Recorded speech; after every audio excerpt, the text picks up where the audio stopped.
Welcome to Married AF. We are your hosts, Brooke and Randall Fowler. On this show, we discuss the topics that really matter.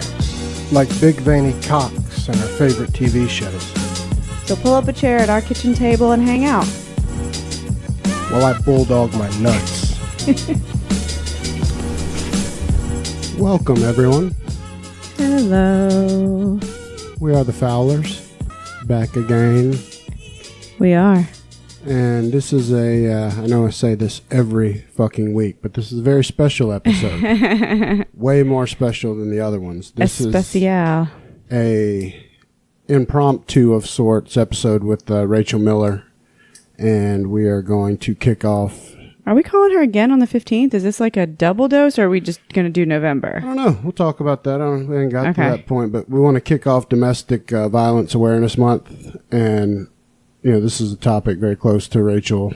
And so I know it'll be helpful for people. So let's get her on the line. All right. Let's give her a call. Well, we're recording already. Goodness, way to jump in. Yeah, we are. There is no shallow end anymore. It is straight to the deep end. Awesome. But no, so happy to have you back again. And I was telling them in the beginning there that this is a very special episode, even though I say that every week, that this one's actually more special than the others. More special. We're kicking off Domestic Violence Awareness Month, and Rachel, being awesome, also agrees that, you know, this episode, kicking off the month, get it out there. I think it's going to help some people. We actually got some, I'm actually kind of moved by some of the emails that we got that takes some pretty brave people to send in some of the stuff that they did. So I'm surprised. Nice. It takes guts, and I'm glad that this discussion can be had and that people now are willing to talk about it and share their stories, and it can only help people, I would imagine. That's my hope. I mean, this is a topic near and dear to my heart for, you know, anybody who has talked to me at all knows, for obvious reasons, it is my past. And part of being able to talk about it, like, so much of domestic violence is still steeped in stigma and shame and guilt. Survivors really struggle with a lot of that, and silence is part of why that continues. So when we're not talking about it, that stuff stays in the shadows and we don't shine a light on it. So every chance we get to talk about it, I take that, but particularly in October because it is the month. And so, my Facebook page, Awareness Wednesdays, is the page where I do most of my domestic violence focus. I do that every Wednesday, but for October, I do it daily. So This is something I spend a lot of time on in October. Very cool. That makes sense. Well, are you wanting to knock out our shot? Let's do our silly thing before we get into the not silly thing. Yeah, because this will be our last... Is it going to be our last shot without the Muscle Vodka? Let me Facebook Live it. Hang on. Segment, because it's on the way. I got the shipping notifications that our bottles of Muscle Vodka are on the way to us, so we should have it by the next show. So this will be the last random drink that we do. Oh, your random nasty shot? Well, this time we're doing a Irish car bomb. So it's Guinness. Oh, nice. With a, shot that's half Bailey's and half Conor McGregor whiskey. There you go. So if I drink this whole thing, which I'm worried a lot of it's going to fall out of my mouth on Facebook Live. So, tell your husband to be ready. Brooke's having some technical issues. Is it just not wanting to go live? Do you want to try it on mine? It's got 27%, enough to do this. I don't know if it's any better or not. So, Rachel, you're going to be going on with Miles and Crawford, huh? Yeah, I'm jumping on there tomorrow night. So stoked I have a feeling about we'll that. be talking some politics over on that end. Oh, you're going to love it. That is your people's, and they love you so much that I can't wait to hear them, because they're just going to shine you right up. I mean, you're already awesome, but they're going to be throwing you right into your wheelhouse. I don't even think they get it. And I can't wait to see. Yeah, I'm really excited. I'm like, we've chatted a little bit through Twitter, and I listened to their last couple episodes, and so I'm trying to get a feel for what they've got going on. But yeah, I'm excited to jump on with them. Awesome. Yeah, I think it's going to be funny. I can't wait. I love those two ladies, and they're a good time. I really like their show, and you know what? They are who they are, and they don't make any apologies for it. And I love that about anyone, regardless of their views. They are who they are. Are we live? Now we are, yeah. Yeah. All right, so we're going to do this horrible... I feel like I'm going to embarrass the shit out of myself by this not being able to do this shit. Not being able to... All right, we got Irish car bombs with some delicious Guinness. Yes. I can't read the comments from here. Say a prayer, Rachel, because this is a huge drink. This isn't just a shot. All right, I'm going... Those are some sexy hats you guys have going on there. Yeah. Muscle vodka. As soon as we go off live, though, I'm taking this shit off my head. I'm sweating. Yeah, it is hot. Muscle vodka for sure. Get ripped responsibly. Yes. All right, let's do this shit. All right, here we go. Right. 1, 2, 3. I did it. I just made the biggest fucking mess. I did it, Rachel. I drank it all. I just made the biggest fucking mess. And it didn't roll down my face. Mine did. You're having a rough night. Things are all coming up Randy tonight. Things are coming up roses for you. Nothing is coming up Brooke. No, it's one of those nights. Nothing. You folks are welcome. Everything I touch is fucking right, broken or... That looks rough. Yeah, it was... It was pretty good, actually. I just am so messy. I need a bib. Yeah. It was delicious. I mean, don't get me wrong. I was not messy, and anyone that had any kind of smarts would have betted that I would have dumped it all down my beard. You do have it on your... Don't tell anybody. Mustachio. They can't see close enough. Oh, okay. It is delicious, though. That's one... I mean... Do I need to end this? I guess so, yeah. If that's all we're going to do. All right, guys. Nothing but love for you. Later. That was all muscle vodka in there. Brown. And it will be, yes. The next one will be. Bye. All right, cool. All right. Now to business. Okay, not Rachel. bye to the podcast, just bye to the live. All right. Well, I wanted to kind of tell you some of these emails and questions are pretty long, because I think people wanted to tell their story. So I just don't want to bore you when a couple of them are, a good paragraph or two. I know you wouldn't be bored, but you know what I'm saying. No, I think here's the thing about domestic violence is people think so often, what comes to mind is physical assaults, black eyes, broken bones, all that kind of stuff. And the truth is so often these stories are way more nuanced than that. And it goes on sometimes for years before there's a physical altercation, if there ever is. And so I'm not surprised that stories are longer because it's hard to explain. Sure. Without giving it greater context. Yeah, no, I agree. I mean, when I was some of these, that some of them, of course, made me sad. Some of them, made me like, wow, what a, they all make me think what strong people just to send them, but it's a pretty wide spectrum. Yeah, I mean, and I think it's probably important before we start to throw out a few basic statistics. Sure. So that, you kind of know the scope of what you're dealing with. It's 1 in 3 women and 1 in 4 men have been victims of some kind of physical violence by an intimate partner within their lifetime. That means someone you know. Mm-hmm. People don't think it's someone they know, or they think they might know someone, but the truth is I promise that you know someone. And in that same context, that means if you know a victim and or survivor, you also know a perpetrator, which is the other piece people don't like to talk about. Because very often the perpetrators are not the people that you think they would be. It's somebody who coaches your kids, soccer team. It's the guy who, serves on the school board. It's people that it's someone you went to school with. It's someone, you hang out at the bar with. And so the numbers, if you look at them, force you to also realize the flip side of that. Mm-hmm. 1 in 7 women and 1 in 18 men have been stalked by an intimate partner in their lifetime. Stalking is a serious problem. On a typical day, there are more than 20,000 phone calls placed to DV hotlines nationwide. The presence of a gun in a domestic violence situation increases the risk of homicide by 500%. Jesus. That is... Right. Oh my it's God. Terrifying. Yeah. And that's something I might touch on a little bit around my story later with that, but it's something people don't really think about very often.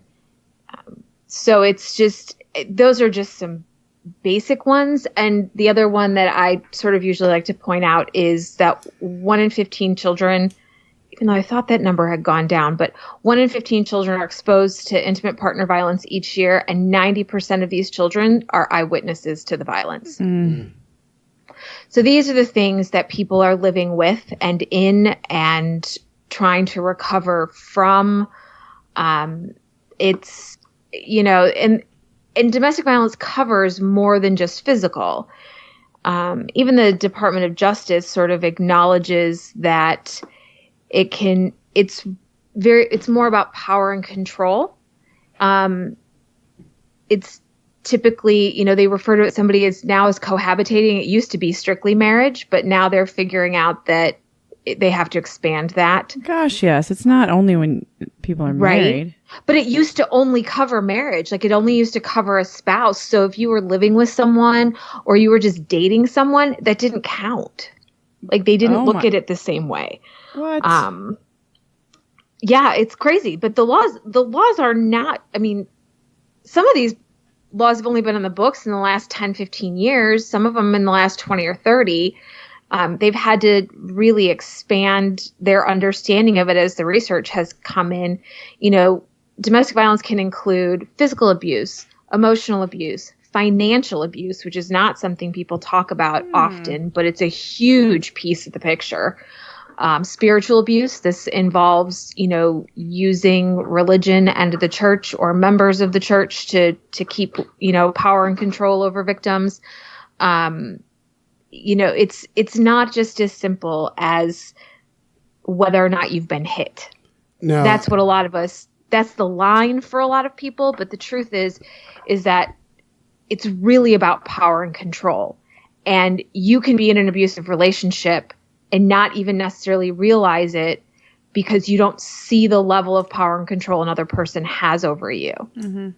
Yeah. And just to prove to everyone that Rachel is actually a genius like we claim she is, everything you just said is shown in these questions. All the ranges you just mentioned are kind of covered in these questions. Oh. It's crazy. As she was talking, I was Even like, the spiritual that's one? Yep. Every bit of it's included. Wow. Somewhere in one of these, because I just took 10 because we never usually even get to 10. And these are even longer.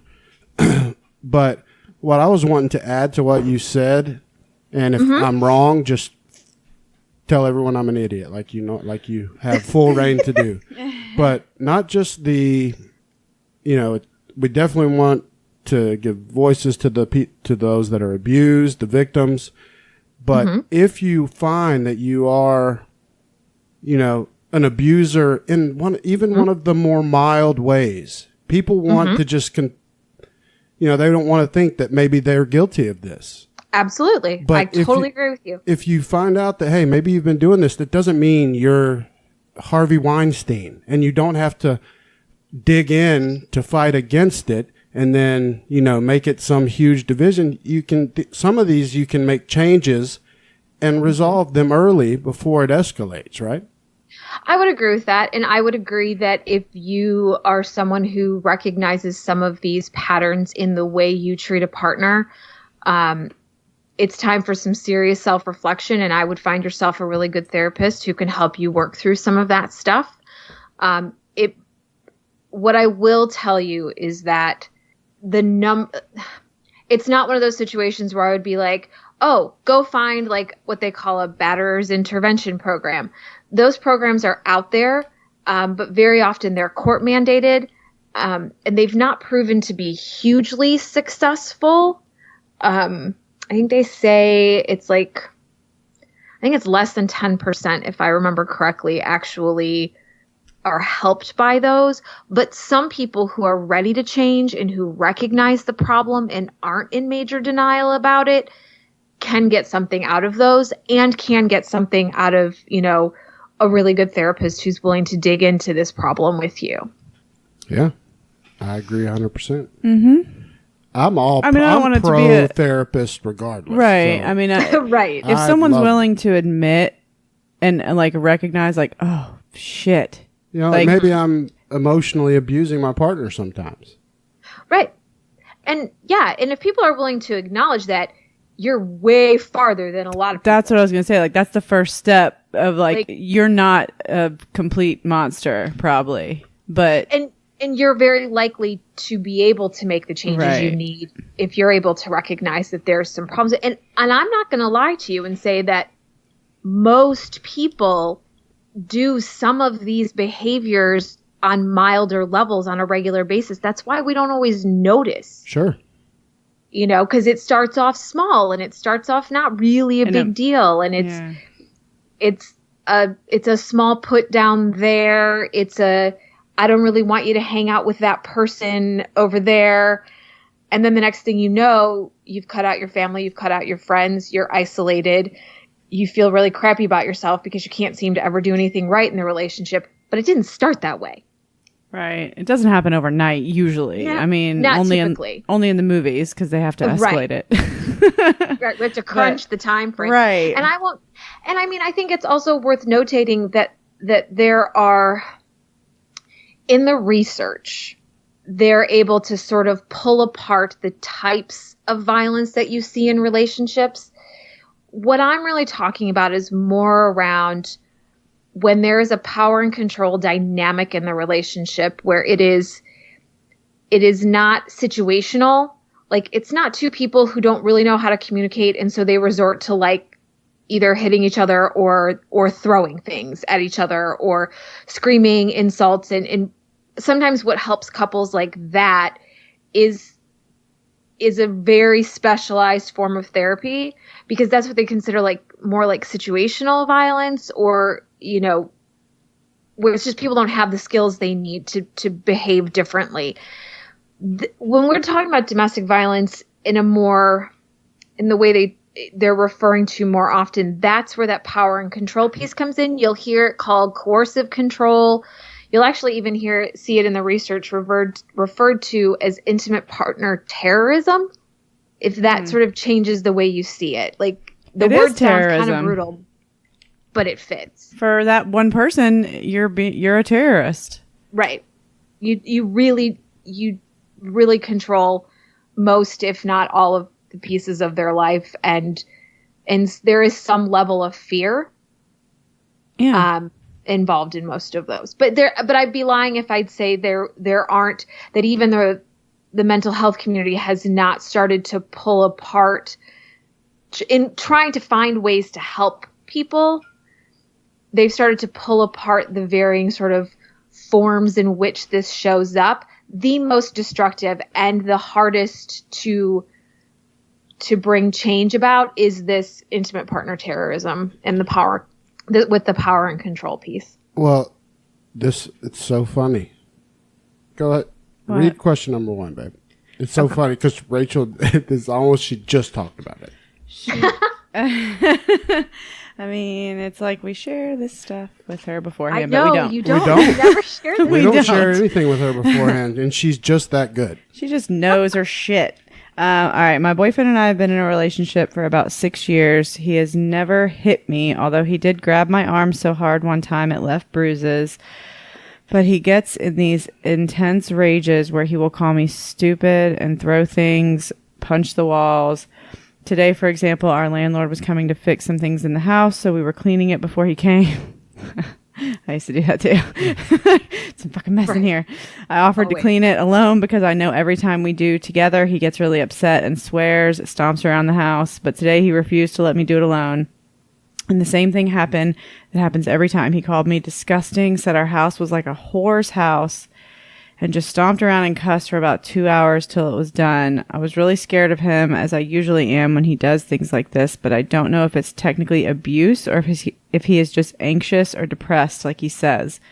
I should note that I support him 100% financially, and I know that drains his self-esteem because he often talks about how he resents me for being the one to make money, but then doesn't really look for work himself because of his anxiety, but also hasn't looked into his disability payments. I am so confused because I feel bad that his self-esteem is low from my supporting him, and I feel like that may be the cause of everything he does. Every time I bring up how I am upset by his rages, he just clenches his fists and storms around. What should I do? Oh my God, I just want to hug this girl so bad. I know. It sucks. So let's, oh boy, there's a bunch of stuff to unpack in that. Yeah. So for starters, this self-esteem piece, you'll hear that referred to a lot, where abusers are sort of let off the hook in the sense of, but it's about either a mental illness or it's about their self-esteem or their own insecurities, and that's why they do these things, and you just need to reassure them, and you just, no. The answer to that is no. That's not, those aren't excuses. That behavior isn't okay. Hell no. I don't care. Like, look, if you have anxiety and depression, then go get help for that. Like, that's something that's workable. But if you're not willing to do anything about that, then you're fully responsible for your behavior around that. The financial piece is another piece that would concern me. Like, I would really suggest that this listener go do some research around financial abuse. Financial abuse can show up in multiple ways. A lot of what's written out there in the interwebs is about financial abuse in the sense where a victim isn't allowed to work, doesn't have any access to the money, doesn't have any, is maybe put on a really tight budget, all of those kinds of like control around the money. What isn't talked about as much is the flip side of that, which is being either kept in massive amounts of debt, being unwilling to work or contribute to the home financially, and yet still believe that that they get to have some sort of say in how the money is handled and how that's dealt with. And then using that as sort of the, like, look how bad you make me feel.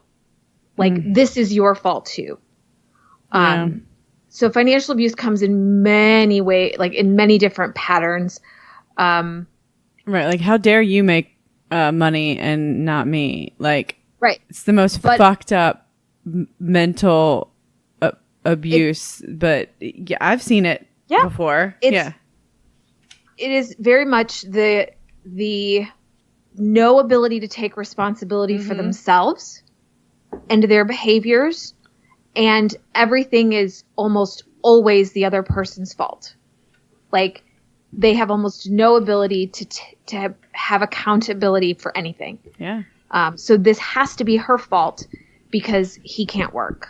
That's like it's almost like a trait of like a sociopath to me. Like, to just turn everything around. Like, they're so narcissistic, they turn everything around to make even something like her supporting him financially 100%. Like, how dare you? Right. Like, somehow she feels bad for that. Like, it's so and fucked that's intentional. Up. It is. That's intentional. But it's gaslighting in some form where you really start to question your own sanity. Gaslighting is another thing I would have this listener go search for. If you go to Facebook and look up Awareness Wednesdays, you can search through my page there. There'll be stuff on all of this. It's all there to, I think I even have a Pinterest board. I do have a Pinterest board, but it's under like my name and you can find it. But gaslighting, financial abuse.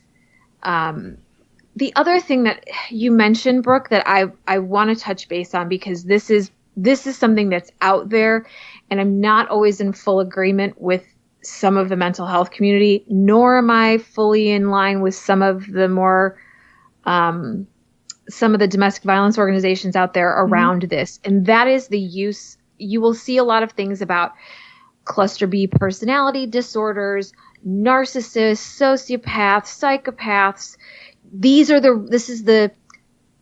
This form of abuse or abuse from these people with these type of mental illnesses is worse than all of the other ones, or is more subversive, I guess, is the way they talk about it. Mm-hmm. My issue with that is that the percentage of mental illness found in the abuser population is no different than that in the regular population.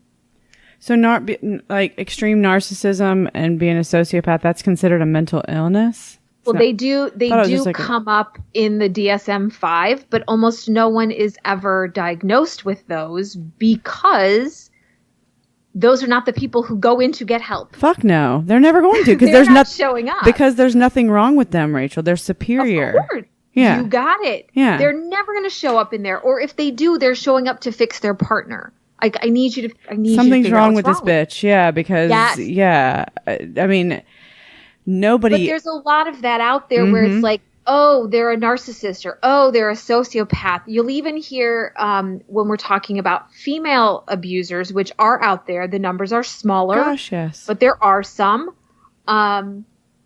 You'll hear borderline personality disorder and those types of things. But the problem is using those for people who haven't actually been diagnosed with those mental illnesses is not fair to people who might actually have them and might need different kinds of help. Mm-hmm. And it's also not an excuse. No, that's definitely not an excuse. My other concern with it is people are like, oh, see, they're a sociopath. That's why they do this. Oh, they're a narcissist. I'm not trying to make an excuse for him. I'm just saying he's a fuckhead. Like, I agree. Yeah, I don't.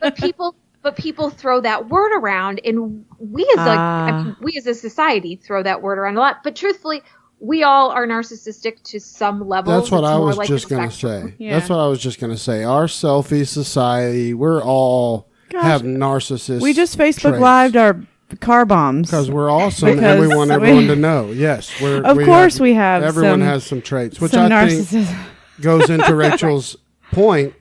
That, you know what, you can't just throw that because, we all have some of that. I'm way more than the two of you. But the extreme part of it, like that I go, like the controlling sociopath part of it is like, these people, I think, are just a fraction away from being like a fucking serial killer. Like, all they got to do is have one... Well, have trigger, a gun, like Rachel was saying, if they had a gun. Right. If a gun's in the house...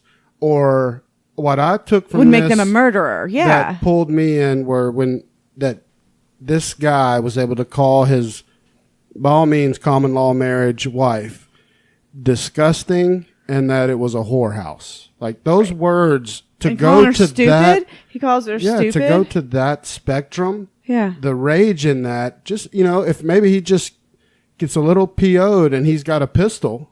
Mm-hmm. Uh-huh. There goes somebody getting shot and then him putting it in his mouth. This whole situation, everything she described, makes me very scared for her. If there is a gun in the house, very scared for her. Because especially if he's punching holes in the wall and shit like that. And like he's got to get some anger shit under control for real. Well, and that's a really good point too, is that very often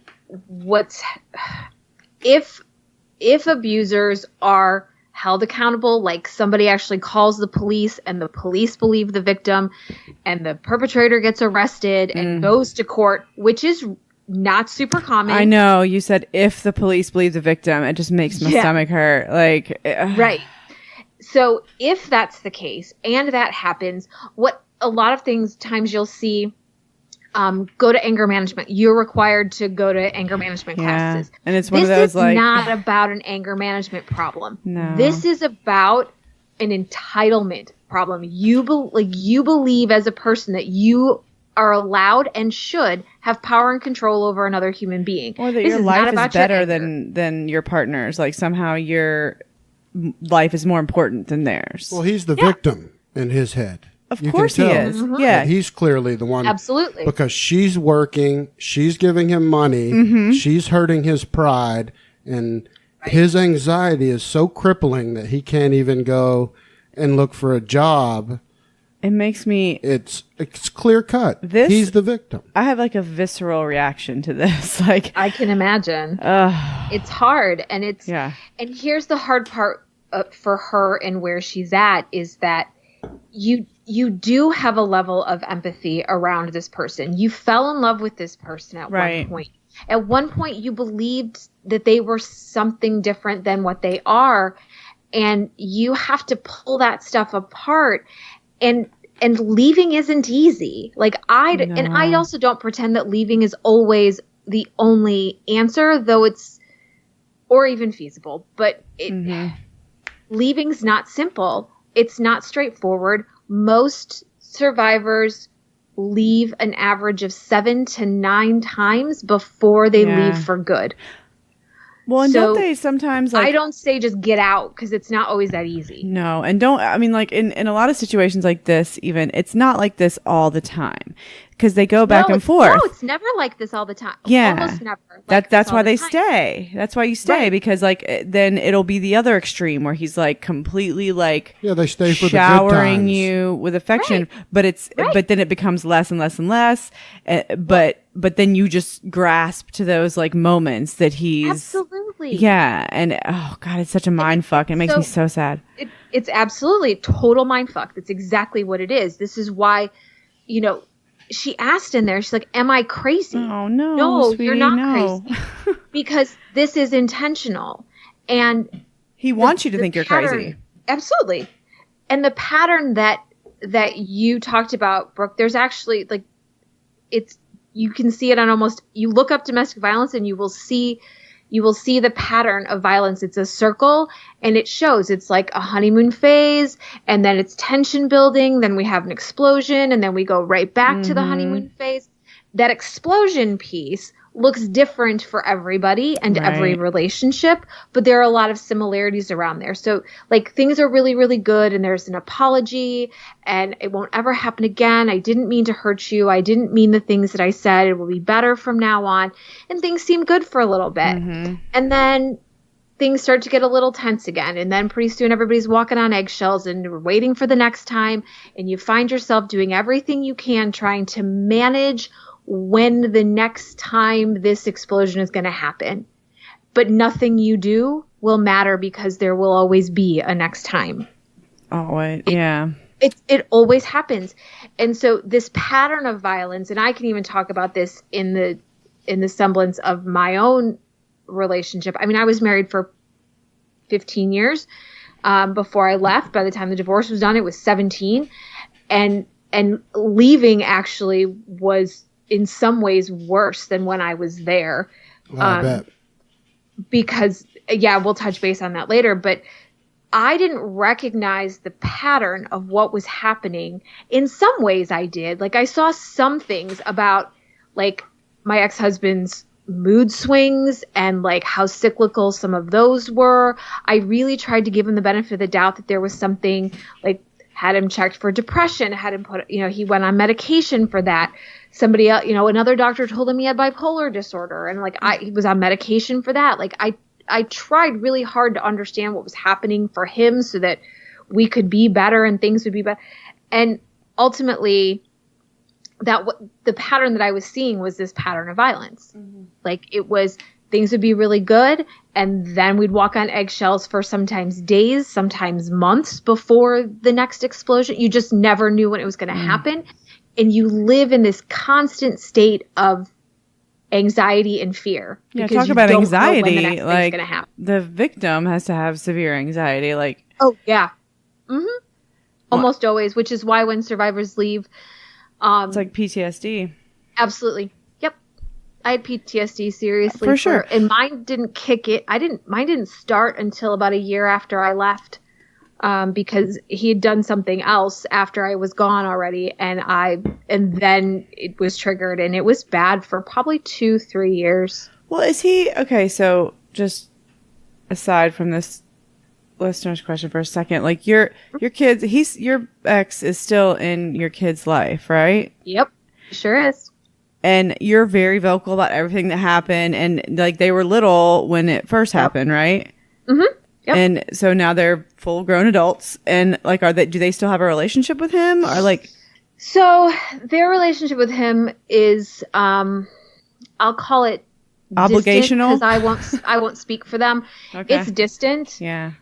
They were required by the courts to spend time with their dad. Right. For years. And then there was a particular instance where my son ended up calling the police. Oh shit. On him. Yeah. How old was he when he did that? That was bad. So then both my kids ended up having really bad PTSD after that incident. Oh no. Yeah, and you don't have to go into that, Rachel, for sure. No, it's okay. Look, here's why I tell the story. I'm in a seriously privileged position in that I'm safe enough to be able to tell my story.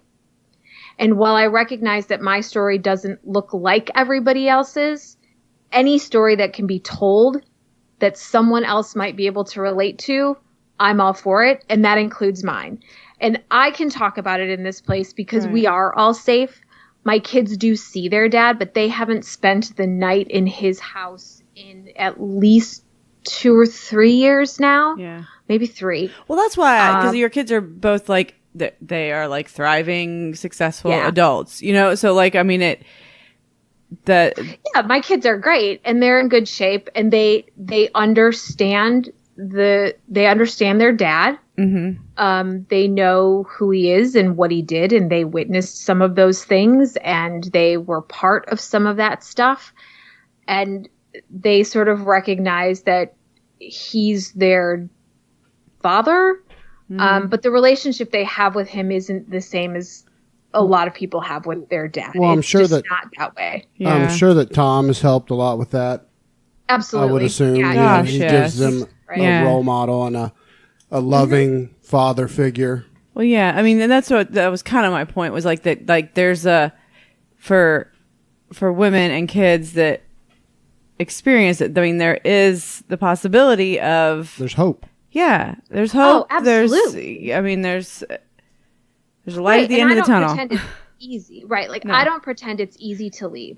No. And I don't pretend that everybody gets out and flies through recovery and like does really well right away. No, recovery from this looks different for everybody. Yeah. But there's life after this. Like, it's hard Absolutely. to see in the moment when you're trying to decide, do you stay, do you leave? I've given this relationship, like this listener, is like 6 years. Gosh. It's a lot of your life to give to someone to feel like, what am I supposed to throw in the towel now? You know, I hear that. And at the same time, life can be really different. It can be really amazing. Mm-hmm. And some of what I'll be sharing over the month, like I've been doing some writing for the last couple of years for an organization called See the Triumph. And I'll share throughout the month all of those pieces that I have written over the years through some of my own, journey of recovery and where I am now and those kinds of things, because I think it's helpful for people to know that this isn't the way it always has to be, right? Like, you can move past this and you can have a different life. It doesn't have to be this way. And you don't deserve what's happening to you. Like, the thing I'd want that listener to, if she gets nothing else from anything else that we've said today, is that you deserve better. I agree. You don't deserve anything that's happening absolutely. to you. Yeah. But you have to actually say those things out loud, because the things, victims in those situations, the things you tell yourself and the negative self-talk that happens in your head is like, what am I doing wrong? Why can't we fix this? What other thing can I try? Like, you internalize all of that stuff and you spend so much time and energy trying to fix it and trying to figure out what the problem is and what you're doing wrong. Because you start to believe what they're saying. Shift yeah. To figure out I actually deserve better. You need a lot of people in your life to tell you you deserve better. Yep. Like, this life doesn't have to be this way. You should do the next one. For that. No, I'm doing my normal where I bounce. I'm going to number 10. Oh, fuck me, man. I think I have some sort of a disorder. Ever. Yeah. I know. I'm like, oh, you should do number 2 now. All right. 1, 2. My fiance hits me. Admittedly, every time he has hit me, I've been drunk. I must also admit that each time that he has hit me, I've hit him first. I feel terrible because he is still in jail from the last incident. I told the police after I called them that he had hit me, but I did not tell them that I had actually hit him first with a glass because I was drunk. I feel like a piece of shit. Should I tell the police that I hit him first? I'm sure he did. First of all, but it doesn't matter. I could punch you square in the nuts with a baseball bat and you would just be really mad. Well, yes, and the police obviously are going to see a huge guy and a petite little lady. Well, you're making assumptions that is actually their scenario. I know. I have no idea. I'm just asking, like Brooke's saying that, it doesn't matter. I have no idea how to handle this at all. No, I know. It's weird. What's interesting to me about this is that if he was arrested and put in jail and he never said that she hit him first, that seems odd to me.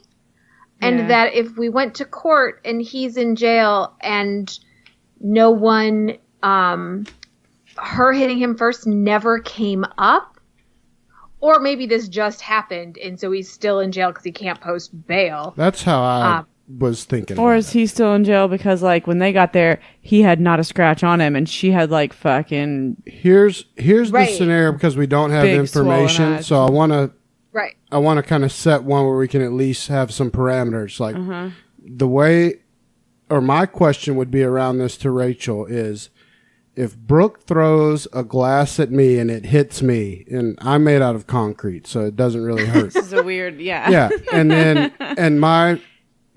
this sounds terrible and this would never happen, but if my reaction, I hit her with a left hook to the cheek, it's going to split her cheek wide open. My entire face explodes. And in that situation. If the police come, like they should, this is an awful situation and it's ridiculous.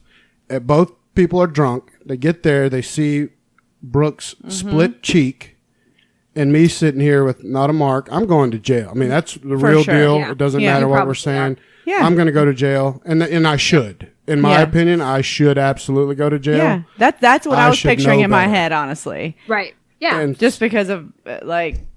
And sometimes in situations like that, they'll take them both to jail. That happens, too. Yeah. And some of it's going to depend on where you are and the laws in your town and or county or state.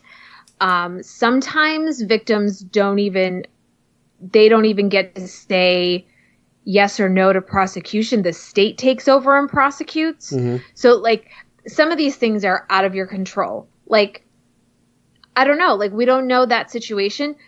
I think if this is actually going to end up in court, that's going to come out. Oh, and it's going to look bad for her the later that it comes out. It is.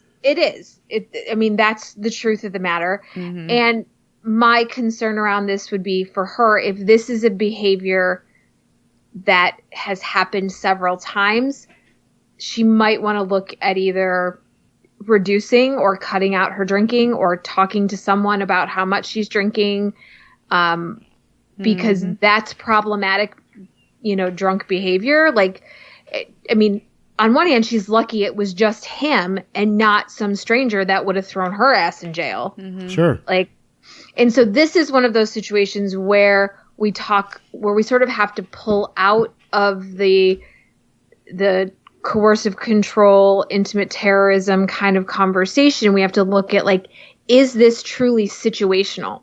Like, is this the only time and place this behavior is a problem? Or are there other components to this that qualify as, as controlling and otherwise, unhealthy and problematic? If it's just around alcohol, then, and this happens, I don't know, once every couple months or once a year, or like, I don't know. But the rest of the time, we don't have issues around emotional abuse or physical abuse or psychological abuse or financial abuse or any of those things. Then this is more situational. And I promise that piece of her hitting him first will come up in court because he's going to bring it up. Mm-hmm. Yeah. Like, because he's not going to want to go to jail for something she started. And so, that's where that will come up. And I mean, she could tell the police now. She could go tell them. I don't know what they do at this point.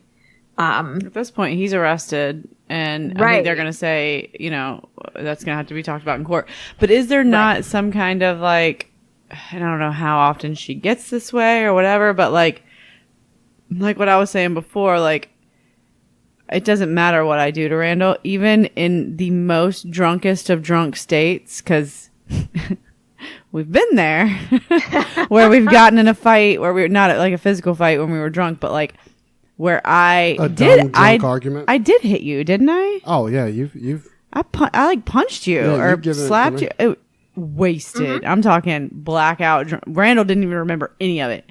And I didn't move. No. And he's literally, he's blackout drunk and was like, bitch, hit me again. It's like, just not I'm not going to hit you. Because it was like, basically I was begging him to hit me because I was just it was stupid and fucking juvenile. Well, I mean, and I can give you guys an example of something that happened in my situation was, he'd hit me before this particular incident, but this particular incident that I'm talking about, he was following me around the house and wouldn't quit screaming at me, like cornered me in the bathroom.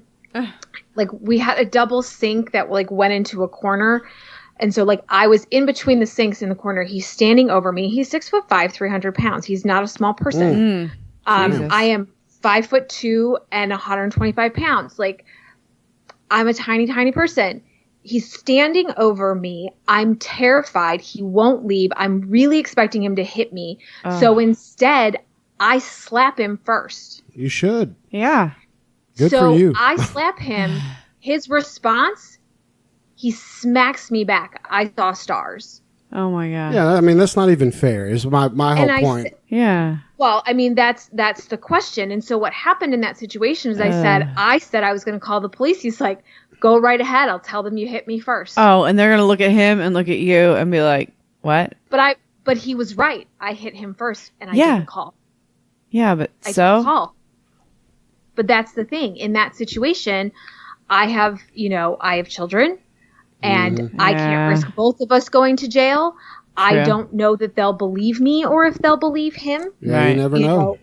So I didn't call. No, yeah, that's a whole different ball game. Yeah, there was no children involved. No, and I mean, I can't. When we were being dumb. I can't imagine, so I can't even pretend that I would do it any different than you did, Rachel. That's totally logical. And that's why I sort of throw this out there for the listener who's asking the question, is that because I'd been in that relationship for so long already, and I knew what was going to happen if I called the police. He would make me look awful. It would end up looking like my fault, and I knew it. Like you were the aggressor.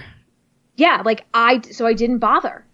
And, and so I don't know what other, and the power and control dynamic in my relationship was weird and crazy. When I look back at it now, I'm like, I don't know how I didn't see it, but clearly I'm in it, so I can't see it. Right. But for her, like, that's the question for me is what other dynamics are playing into that? It's not always just about that situation. Sometimes it's about the larger patterns that are happening, and that's what needs to be looked at to see what's happening in that relationship. Yeah. Well, the last thing I wanted to add on it too, and see what you thought, Rachel, is a piece of me feels like, just from reading the question, that she might just be trying to save his ass. And I don't know, none of us know, where, maybe if he's sitting in jail as he should, if he hits her all the time, she's almost getting into like a sympathy. Oh, for sure. And is trying to think, oh God, I called the police. How can I fix this? I'll say I hit him It's my first. fault. He's in trouble. Because he's not drunk anymore, and neither am I. And I feel terrible. That happens all the time too. It's a very, very regular occurrence. And this is why states now very often will prosecute perpetrators, because victims won't. In part because there's usually consequences to that. Like They don't always go to jail, and they don't always stay there. And protective orders are really just a piece of paper right at the end of the day. And nowadays, right, this is one of the, I think, very good aspects of the conversation now and the Me Too movement and all the conversation is a lot of prosecutors and DAs cannot risk a woman reaching out for help and ignoring it and then her getting killed or seriously hurt because nobody's fucking around anymore. And those attempts will come out quickly that this lady called 911 3 times in the 2 weeks prior to her death or this or that. Like it's a different for the good, and I hope it keeps getting better. And this is partially my own bias. We watch a lot of Dateline. So I would love to believe that were true. And I do believe that there are a lot of officers who get good domestic violence training and get it and understand it, and that there's DAs who get it and prosecutors who understand the process and what they need to be looking for. But the law is so different than the way we talk about it in sort of the advocacy component. The law is very specific about what qualifies and what doesn't, and what can be prosecuted and what can't, and what can they do something about, and what do they have no power over. And so, yes, I think they're paying more attention. I don't know that translates into better handling of the situation. Well, I'll give you an example, and I never talk politics on here, and this I don't want to like open up a politics can of worms. On every episode. I don't, because I'm so I'm so big about not, because I'm so over it. Okay. But there is a great example of my genius point in. If you watch the Kavanaugh, the fucking the Dr. shit Ford show.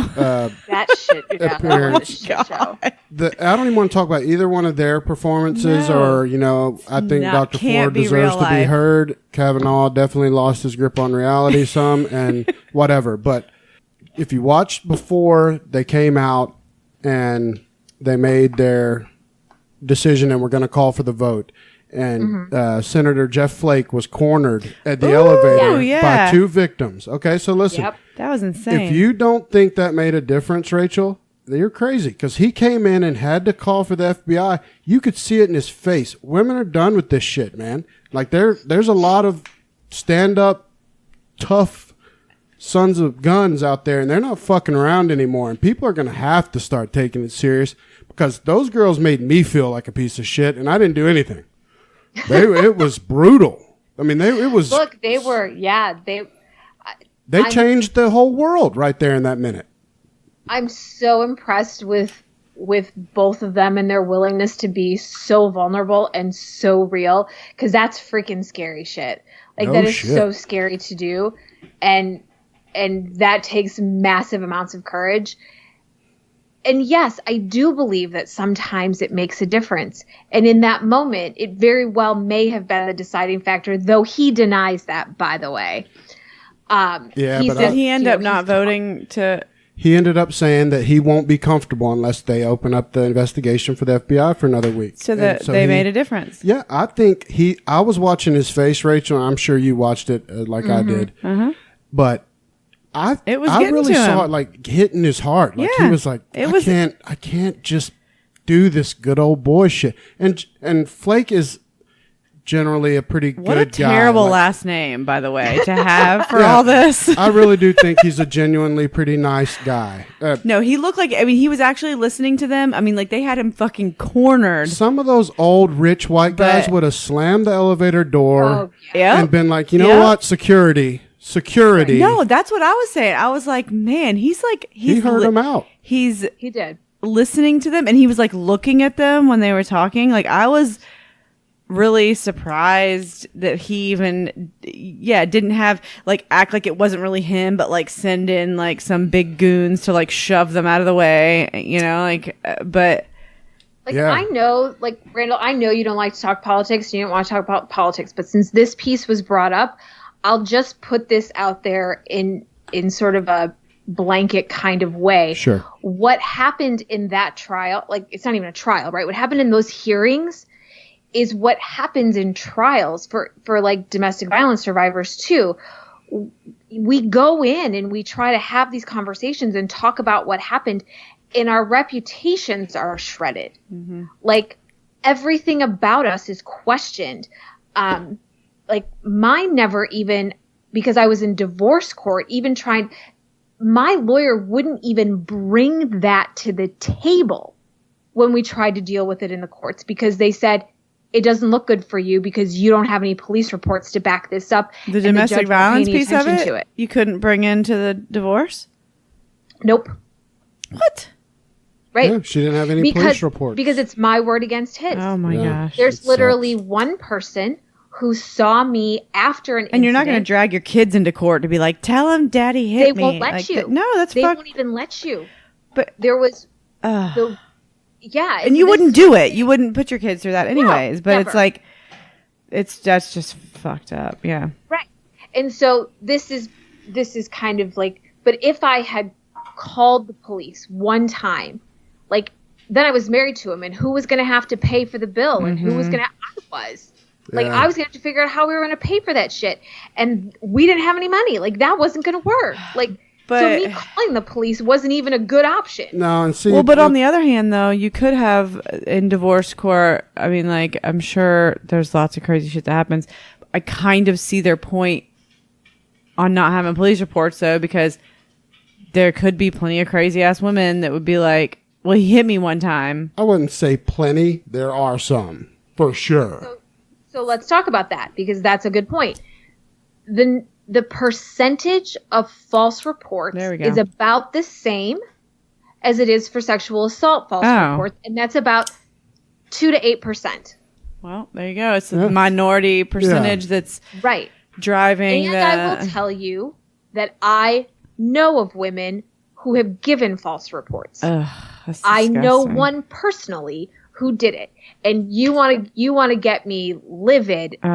Nothing makes me more angry than false reporters. Because it hurts your cause. Because it fucks up everything else for the people that are really getting hurt. Yeah. It does.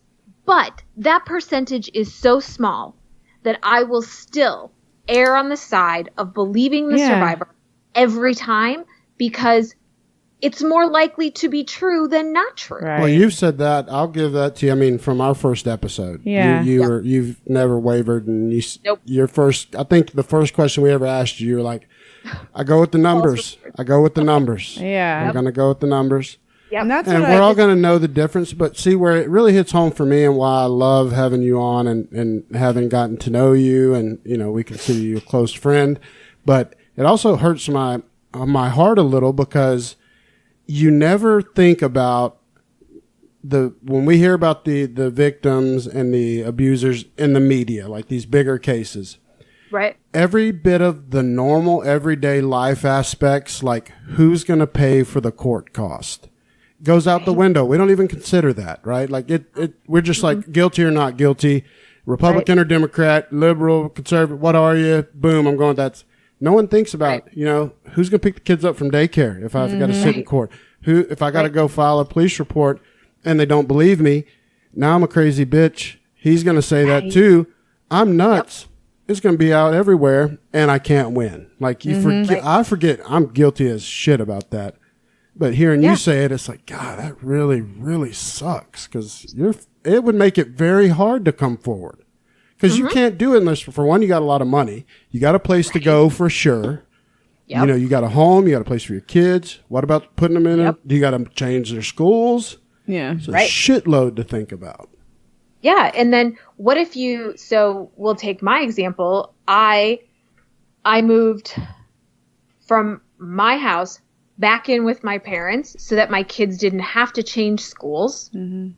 When I moved out of my parents' house, when Tom got out here and he and I moved in together, we moved to the next town over so that we weren't in the same town, but because their dad still lived there, they could stay in the same school. And what that meant was that I still had to interact in a town where my kids were, where he was. You know, there were people who believed my story. There were people who didn't believe my story. And then the divorce courts were like, you're not supposed to tell your story because, it's considered, the threat was that, he'd take me to court for degradation libel. of character or some shit. Right. Defamation of character and, those kinds of things. So, I mean, if you if you can't disappear, and when you have children, you can't, you're really limited. Yeah. And then what happens lots of times in these situations, if women leave and they have children, you go to divorce court and they end up using the courts to abuse you further. Mm-hmm. Because then you're in court every other week for ridiculous things. They'll put, ridiculous contempt charges on you. They don't cooperate. Mm-hmm. Like, they don't follow the guidelines or whatever. And if you're trying to protect your kids at all, you're seen as the problem. Because now you have to send your kids to a place where you're no longer there to protect them. I can't even imagine. I cannot imagine. Because the courts believe, based on historical old data, which is not proving to be true more recently, but the courts aren't catching up to the research, is that the belief used to be that was about abuse between the parental units and had nothing to do with the children. That's just not true. Mm-hmm. The children very often witness it. The children are then used as pawns or as ways to further abuse the other parent that's gone. The courts are used to maintain power and control. Most of my life for years was still dictated by him after I left because I had to follow everything to the damn letter. And you were just trying to do it to... that I wouldn't do it again? Yeah. No, I'd do it again in 2 seconds flat because being out is way better than being in. Oh my gosh, yeah. But I don't pretend that it's easy. Mm-mm. Because people think, oh, get out. Once you leave, everything's better, right? Yeah. No, it's not necessarily. The most dangerous time for victims is the 6 months to 2 years after they leave. Yeah. Because that's when you end up with things like intimate partner homicide. Or the guy who kills his children and himself. Oh, fuck. Yeah, like, oh my God. Almost all of those cases, those patricide cases, if you go back and dig through them, and it takes some digging back because usually the media stops reporting on it about 2 or 3 days later, but there's almost always some level of domestic violence involved, and very, very often you will find that the victim was leaving.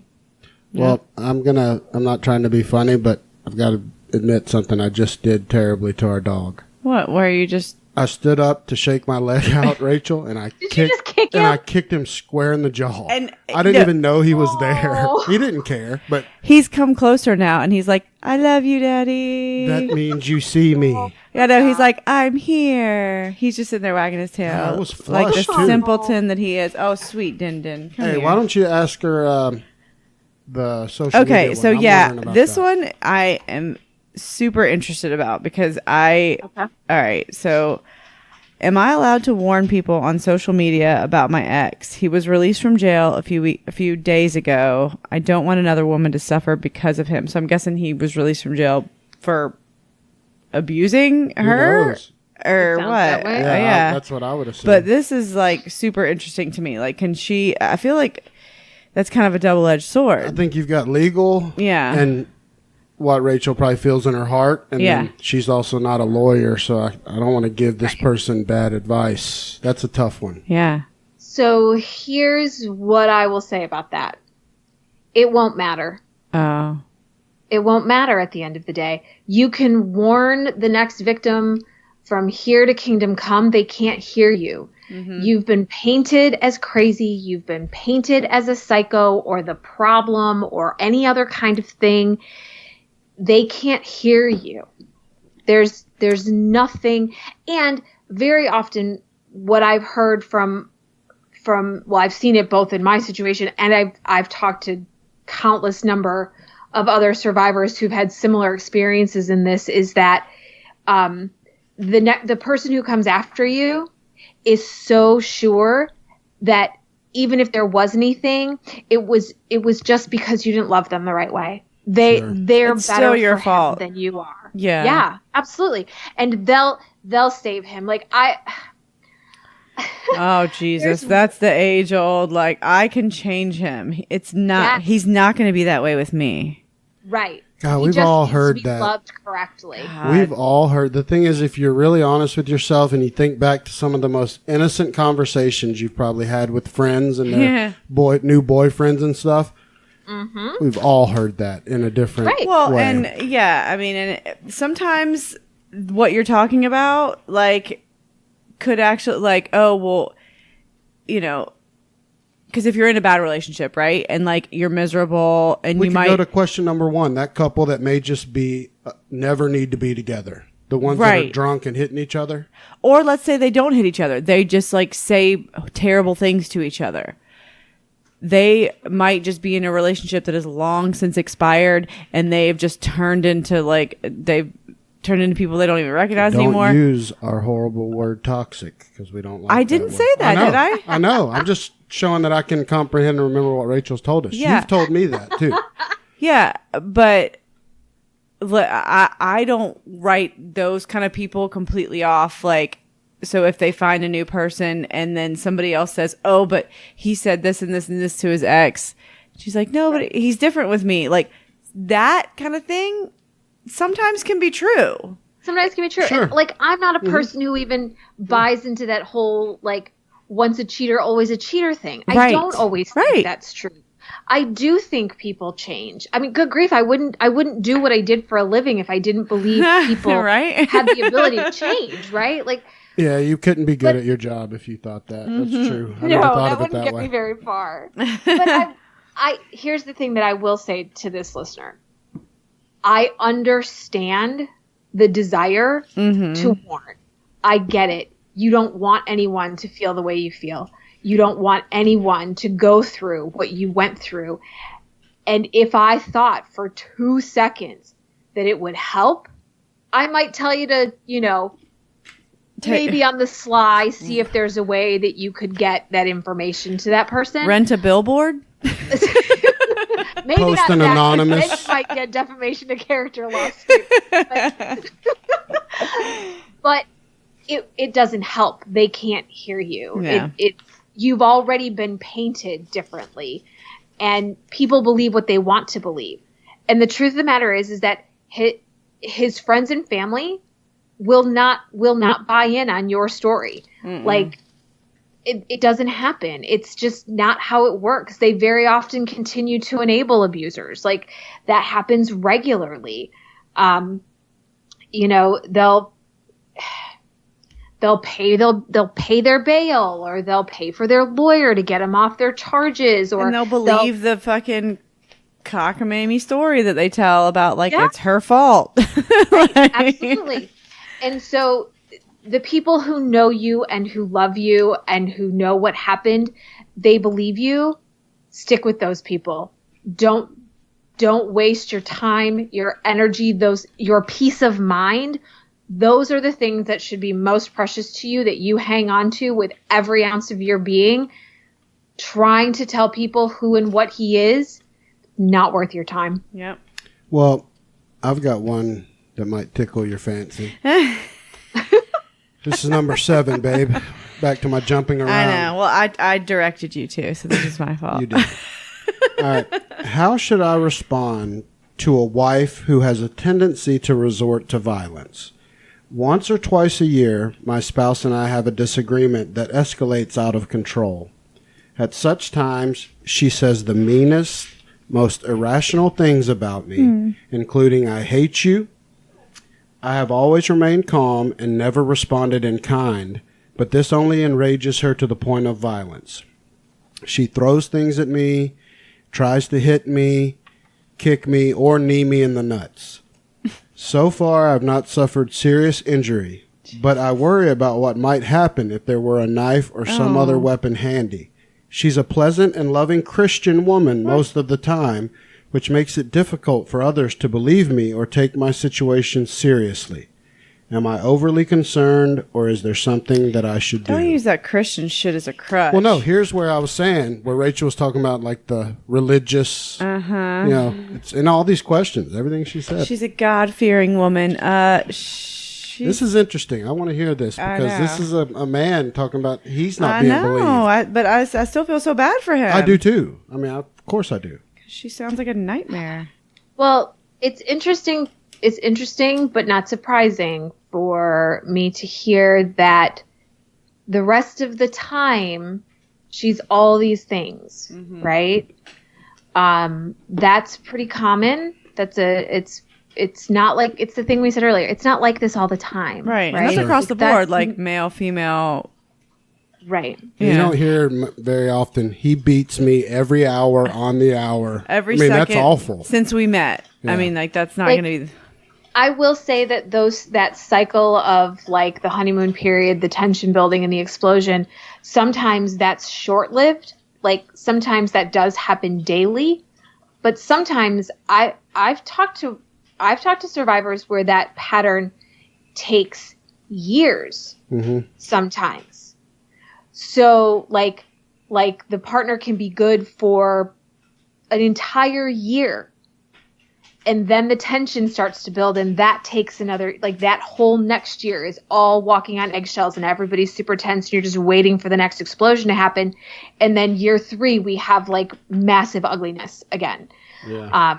It doesn't mean things were perfect in between that, and there weren't little fights, but it wasn't that really large pattern. Sometimes can take a really long time. And so I would look at, because it's interesting to me that he points out it happens about twice a year. So that doesn't surprise you? Not really. It doesn't surprise me that there's periods where things are good, and there's periods, and then this explosive thing happens, and I'd be curious to know do we then have a really nice honeymoon phase after where there's an apology and I'm sorry that I did this to you. You know, I didn't mean those things that I said when I said them. I was just angry. Please forgive me, all of that. And then we go through another phase of I'm going to make that up to you, and then we start to build again. And I'm not saying that we all don't say and do things to our partners. Absolutely. That we would take back, right?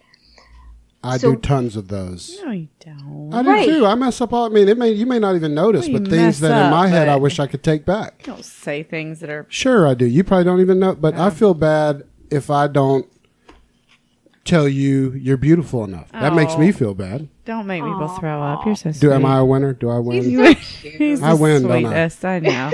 I'm the best. Okay, go ahead, Rachel. Sorry. But you guys are kind of adorable, but I would be wondering, like, so here's the things that I'm curious about for this listener.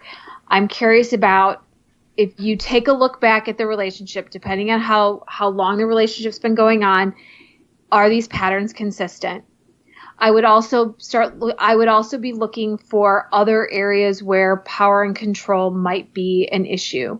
Like I would look at financial controlling issues. I would look at like are there controlling issues around who you get to see is there any sort of isolation from family and or friends? I would check some of those kinds of pieces. And I would think about how she talks to you the rest of the time.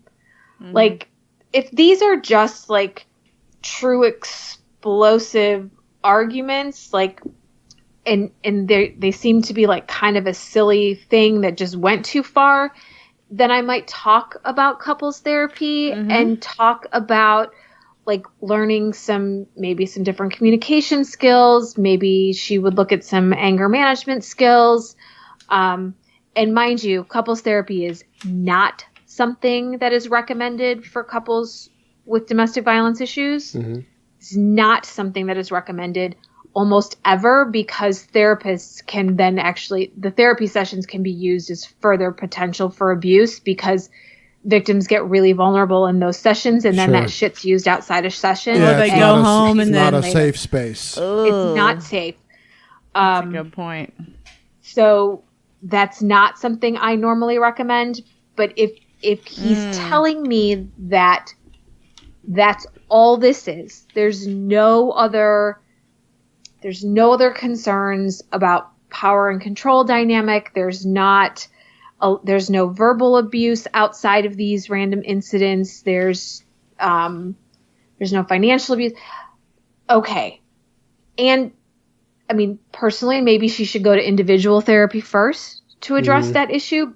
But if she doesn't see it as problematic and you can do couples therapy, a good couples therapist should assess for domestic violence, like should ask about like the patterns of fighting and those kinds of things.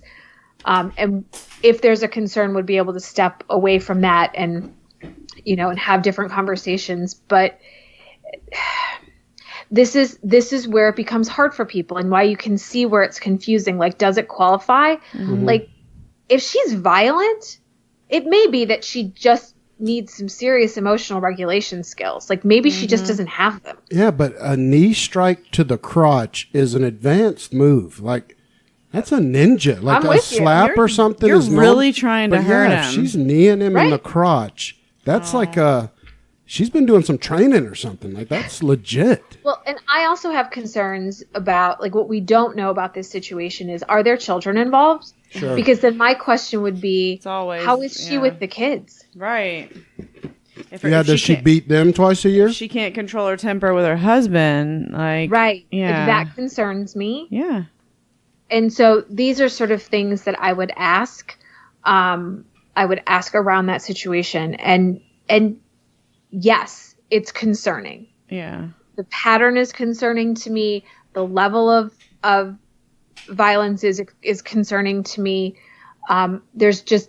There would be more information that I would ask for, but definitely like start looking up, signs of abuse. Start looking up all those things, and you can look up red flags of abuse. You can go look at Awareness Wednesdays, and I have some tactics and things that are in there that might be helpful. Some older articles I think are all in there. You can scroll through that stuff. Start reading that stuff, and if it feels familiar, like if that stuff shows up and it all sounds familiar, then yeah, you may have to take a serious look at this relationship and maybe even look at getting some help for yourself so that you can feel like you can make a healthy decision for yourself around that. Yeah, I'm hoping this guy listens, and just like to everyone that submitted a question, I appreciate the guts to send that in. It sounded to me like with him that and I like to kind of build a story around these in my head to try to figure them out. But because I changed the word in his actual email, he said, "Need me in the crotch." I added in the nuts just to be cool. But so it makes me feel like he's an older guy because he spoke very well. The email was very well written. There was no bad mouthing. I think he was literally looking for some concern. But the way that he brought up to being a Christian woman, I can only imagine the stress that adds if they're, big church goers, maybe in a community that's very, that's what it made me think tight knit with their religion. And yeah, he's never gonna, that's a tough one. And that's really hard in the sense that, like, when you are a part of a community, and I more often see this with men in religious institutions than I do with women, but it doesn't mean it can't be flip-flopped because religion in general is patriarchal most of the time. So there is very much this system set in place where men are head of the household, men are head of the church, men are supposed to make the decisions. And I know a survivor whose pastor said to her, no, you need to stay married and you need to stick it out. You made a commitment. Oh yeah. I mean, pastors are getting updated training around this, and some denominations and things are better about this type of thing, but some really aren't. And some abusers use religion as its own weapon. Like, absolutely. It's your job to, of course, yeah. Ugh. Like, submit. You're going to go to hell if you divorce me. Submit Absolutely. Like you should. Right. Oh yeah. And religion becomes a weapon in the abuse cycle. God, Like, it could be a huge weapon. yeah, you're worried about your eternal life. Oh yeah, everything that you've given, if you've given your life to your, whoever your God is or Christ or whoever. So, right, that's your whole life. Right. And your scripture flat out says this or that, and it's used against you. When it's weaponized, you're powerless. If that's if your faith is real in that. Yeah. Golly, that's a whole. And that's something that has to be contended with. And domestic violence organizations are starting to work more with churches and with theology, like seminaries and things like that, to have that be more a part of the conversation. But for years it wasn't. And some people never go to a therapist. They only ever go to their pastor. And if the pastor doesn't have, or your priest, and if your priest doesn't have any domestic violence training, they're not going to recognize what's happening in your relationship. And I'll be honest, some of them won't care. Well, yeah, I mean, I'm no theologian. That's a good word. That was a big word. Properly used. You might have well. even said that right. But I've got a lot of friends that are Catholic, so I'm going to throw that out, which is the worst thing to do. It's like a racist guy saying I've got black friends, but I do know a lot of Catholics. Yes. And my best friend for years and years and years, confession was it. You don't leave your wife. If you fuck around your wife, you go in, you confess, you're good. They would never divorce. It was, and then you look didn't do that. You look in the Catholic Church and all the problems we've had with pedophilia, yada yada. I mean, we could go down a rabbit hole, but it was just come in, get it off your chest, and then you're good. Wife's not going to leave you. We're not going to let her leave you. You're good. Right. Sweep it under the rug. But then what if she comes in and confesses? Well, then the pastor probably say you need to do a better job as the wife in your family. Yes. You're not serving your family and your husband properly by coming in here and saying this to me, child. Right. You need to go serve. And don't get me wrong, there are some pastors who get it and who are really good at handling this. And then there are others who aren't. There are some churches that are affiliated with women's shelters and who do a lot of really great work around that, and who would recognize it a mile away. But there's others who don't and won't. And, finding support to leave a situation is challenging. Sometimes your own family doesn't even believe you. Sometimes you have a family who's not able to support you in leaving. Sometimes the only shelter that's by you won't let you take your pets and won't, like this is, seriously, this sounds like people are like, what do you mean they want? No, women stay. And I really only have like stats on women because, primarily it happens to women, but women stay because they don't want to leave their pets behind. One of the hardest things I ever did was I took one of our dogs with me and I had to leave two behind. It was awful. It was horrible. And because there's some stats that show that a lot of abuse injure pets. To hurt And to, we'll like, even prove use a it while you're point. still in the home to control a partner, to get a partner to do what they want. They'll hurt the animal. It's also probably a trait of their fucking fucked upness in general that they would hit an animal. Thank you. If you'll hurt an animal, you'll hurt a person. Well, Point blank. Obviously they already had hurt people first, and then When I see people that will abuse dogs, I immediately am like, you know what? Your ass should be in jail for life because you're going to do that to a human soon.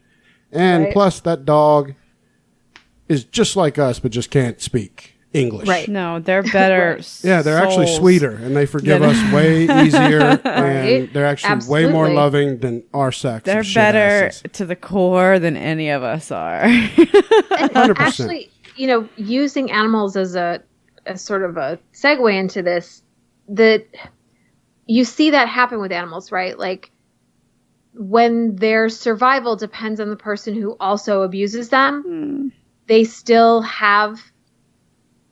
give affection. They still wag still their wanna please them. tail and still want that person to be happy. It's the saddest thing. So heartbreaking. So people aren't much different. Yeah. we also have sometimes that learned helplessness where we believe we're powerless and we won't be able to get out and things can't be different. So we just get along to get along.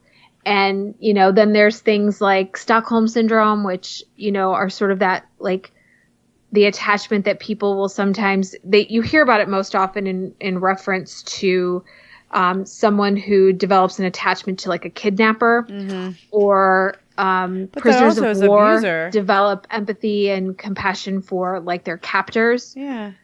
It's a survival mechanism, right? Like, that's how you survive that. Because people ask all the time, like, why doesn't she just leave?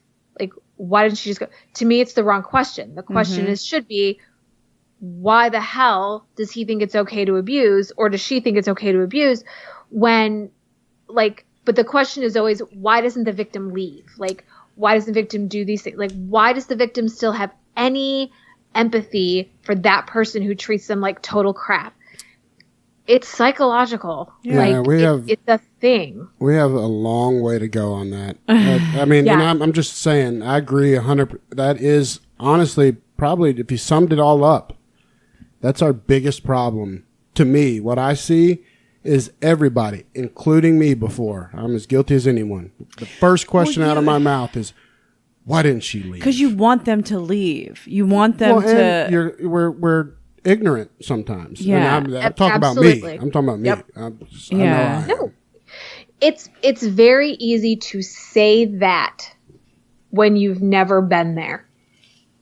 It's very easy to be like, you know, if that were me, I wouldn't put up with that shit and I'd walk out the door. Well, of course, because we're all hard asses in our own head. Because when you're not in that situation, you think, you have your confidence and your wherewithal to be like, fuck that. But you've not been in that situation. And your soul hasn't been sucked out of you. And exactly. Your self-esteem hasn't been sucked out of you. You haven't. Absolutely. Your confidence. You haven't been completely brainwashed and mind-fucked. You believe you have power. Mm-hmm. When you're in those situations, you really do start to believe this is just going to be the rest of my life. This is just what it is. You start to believe you deserve it or that you don't deserve better. You start to and it looks different for everybody. So I'm somebody who, people had a really hard time believing like what happened to me. But Rachel, you had a really good job and you always seem so really confident and you're so well put together and you have really great leadership skills and on and on and on the list goes of all the things that I am that don't fit people's picture of what a victim looks like. Well, and I got to say one last thing because we've already broke the taboo before we ask you the last one. And then I want to give Rachel time to share whatever she wants of her story. But I've got to say, last political thing, I'm never bringing it up again. Oh my God! Stop saying you don't talk Rachel politics. just said hit to me, right? That Dr. Ford. If you watch this testimony, this thing really got to me, and I know some people might be over it, but because it was a fucking if you disaster. listen to her part, she was composed the whole time. She clearly has a vocabulary that blows my dick in the dirt. I didn't know half the words she said. They were very good words. Blows Kavanaugh's dick in the dirt. And then you've got the guy that's about to be seated for the rest of his life on our Supreme Court. No, he's not. And okay, we'll see. But Mm-hmm. he comes in and he tells us how much he likes beer. It blows my tits off because that's what I would say. No, and I should never be a Supreme Court justice. That's why I was like, this is not real life. No, it blows my ass away because regardless, if you just look at not just the temperaments, the vocabulary, what really struck me down about him, my biggest disdain for him happened from watching this, actually kind of trying to educate myself, and because I didn't know much about it. And he comes in, he basically says, look, I'm a rich kid, right? My parents are both judges and shit and lawyers and whatever, but I didn't have any pull, and I got into Yale. Sure, it didn't help that your parents were in law and judges and rich as fuck. Rich. Yeah. And I like beer, but just enough beer. I like beer because if you listen to him, he's been drinking since he was like fucking 12. It's fucking ridiculous. And he makes no apology for, like, at least me, I would at least be like, I started drinking normal age. Right. Normal. Normal. 18? He's like, I've loved beer since the day it touched my mouth, and so do you. And so do you. And have you been drunk? It was just so weird. No, and every time he said that to somebody, I wanted them to say, I'm not being questioned about sexually assaulting somebody. Doesn't fucking matter if I like beer. That's what and I was like, dude. I was wanting somebody to stand up, though, because I was watching it. They panned in from the view of where Kavanaugh was sitting and from where Dr. Ford, when she gave her testimony. And they put out to the whole committee. And I was like real quick trying to count. And I got 2 black people. Well, I'm surprised you got that many. And a woman or 2 and my grandpa. The rest Everyone else was my grandpa. Yeah. Every one of them was an older white guy that has no clue and gives 0 fucks. It really about either one of them. They just want to push this, get it over with, on to the next moneymaker. No, if I'm being honest though, my opinion going into this is I'm like, Jesus Christ, this was back in high school? Like, it's a long time ago. Like, that's so long ago. And like, what, like, but for 2 seconds, can you imagine if she had given her statement and she had lost her shit the way that he did? She's a crazy bitch. No one would have believed a word that came out of her mouth. No doubt. She showed up as qualified and credible and intelligent put together and like was likable and all the things that a woman could possibly be to make someone believe her. And people still think she's full of shit, even though he showed up and made a total jackass out of himself. What was the deal with him licking inside of his lips so much? Why did he ask the old white guy if he'd ever played quarters? I walked in from taking the dogs outside, and that's the I first thought you thing. were going to say I walked in from taking a dump. I was like, what are you talking? Where are you doing? Who are you? Yeah. No, but that was the first time I walked in the room when you were watching it. I like brought the dogs in from outside, and I see this guy on like fucking CNN talking to a Supreme Court. Brooke thought it was a joke. I literally was like, is this real life? Right? Is this real life? Yeah. Like, what is fucking happening? This is legit CNN that you're watching? He's talking about playing quarters? Right. But the thing about it is that, like, women have to be perfect in order to be believed. Mm-hmm. And men can be ridiculous. And they're still taken more seriously than we are. Like, can you imagine if Dr. Ford were, heaven forbid, I don't know, an immigrant? Or if she were a low socioeconomic status if she wasn't a psychologist or whatever she is, like a doctor, yeah. We never would have heard this story if it had been anyone other than a well-educated, well-to-do white woman. But yet they still got her this far in the process and are still like, but look at this guy. He likes to talk about lifting weights and what bothered how much beer he me, drank. and I'm still not going to get on any sides of the aisle, but if you're just impartial and you watched, I got the feeling that really the only fucking person there, the 2 people that actually listened and weren't just, because everyone had their minds made up before. I mean, Lindsey Graham knew what he was going to do. Everybody knows what they're going to do. They're just sitting on their little committee because they have to be in committees and keep their jobs and to stay in their cush lifestyle. That's just politics. Both sides. But you got Cory Booker. Yep. And you got Jeff Flake. Those 2 were the only ones that I felt like were like, you know what? Fuck this. There's some fuckery here that, for God's sakes, Corey left. He wasn't going to be part of it. He was like, I'm out. This is fucking stupid. Obviously, it makes no difference. I'm out. And he walked away. And Flake, at least, because regardless if you don't like him because he's a Republican, he still at least had a heart and was like, hey, I'm willing to be the one that's like, you know what, fuck this. I didn't even know what side. I didn't know what political party, because you know me, I could give 2 fucks. You don't care at all. I don't know what side she's on. I don't know what side Kavanaugh's on. I just and you don't want to know. No, I don't want to know. I just know that he looks like a fucking raging idiot. Right. And I don't know. And yet somehow that should still leave him in a position to be placed on the Supreme Court for life. He's still going to get anywhere behaved that way. They'd toss her out on her ear. Well, I mean, you saw it with Clarence Thomas, Rachel. So we know that, and he's going to get confirmed in a couple of weeks. You know, and Kavanaugh, I'm not saying that like I want it to happen. Yes, he's going to get confirmed. And I'm with Randall. He's going to get Tom confirmed. and I've had this argument because he's like, I don't think that's true, and I said, I'm sorry, the patriarchy still rules. He's going to get confirmed. Still going to get through. Yeah, no, my logical brain is with Tom, where I'm like, there's no fucking way they're gonna put this guy on the Supreme. He can't even hold his composure. Doesn't matter. Right? Doesn't matter. He's clearly not nonpartisan. He gave this rant that was ridiculous. But the thing about that is this is why it's so hard for victims of sexual assault and victims of domestic violence to come forward. Yeah. Because look at the systems that we're in place in. Most of our cops are men. Mm-hmm. Most of our judges are men. A large portion of our lawyers are men. The whole system leaves us in a position of, I don't think you're going to believe me. Mm-hmm. Mm-hmm.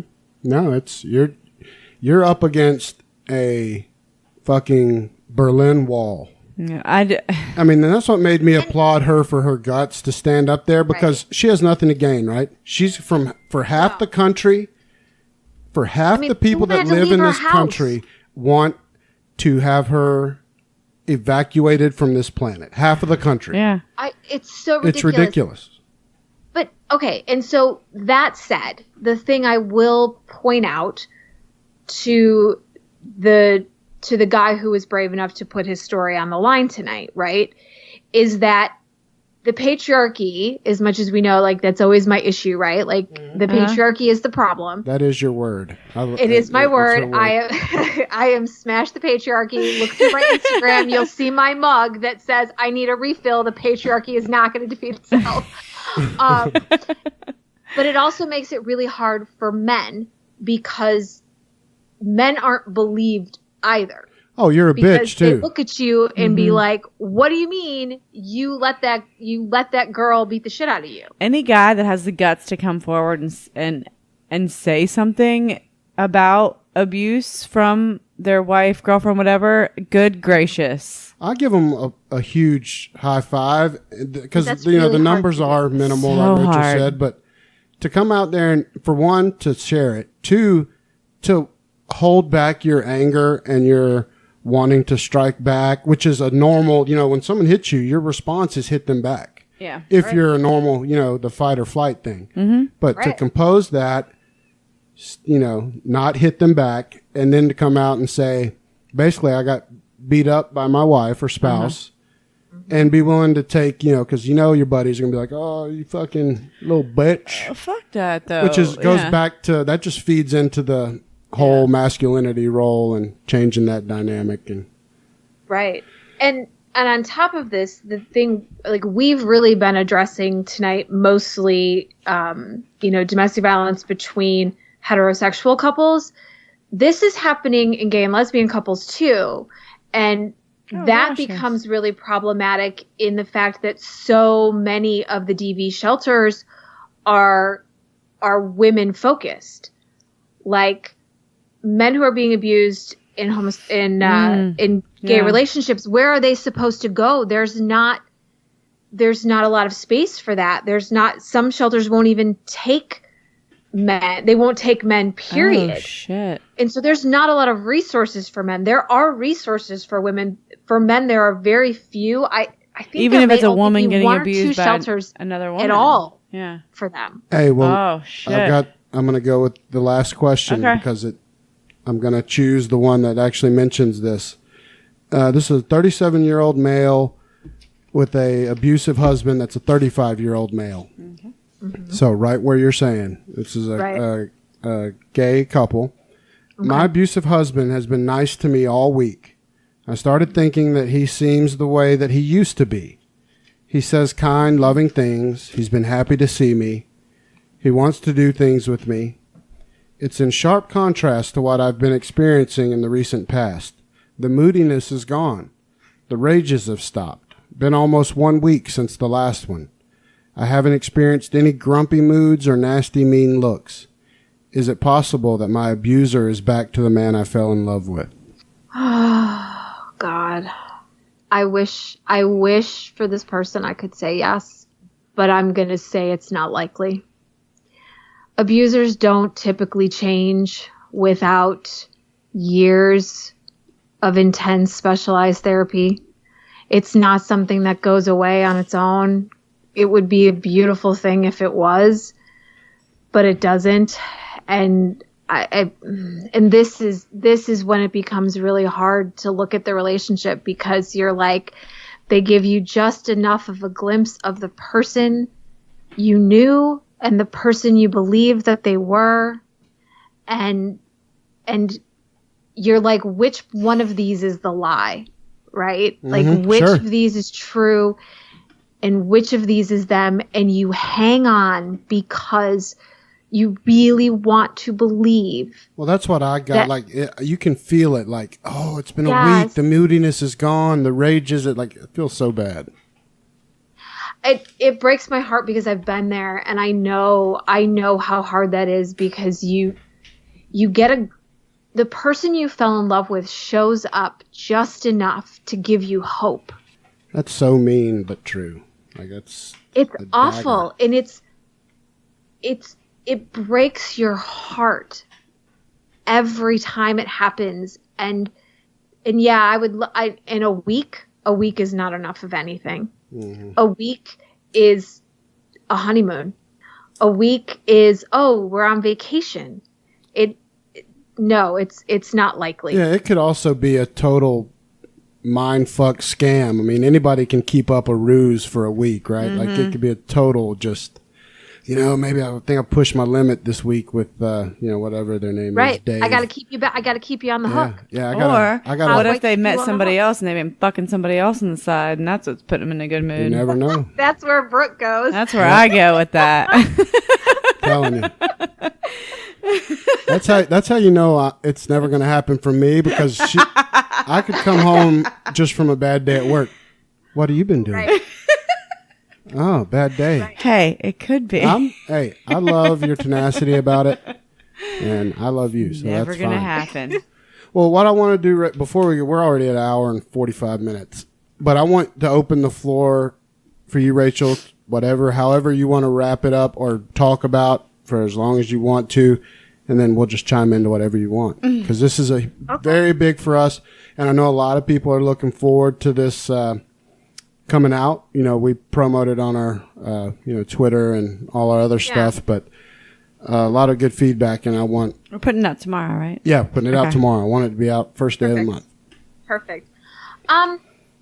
We covered a lot of the big things tonight, a lot of the myths, a lot of the misconceptions, a lot of the things we don't talk about.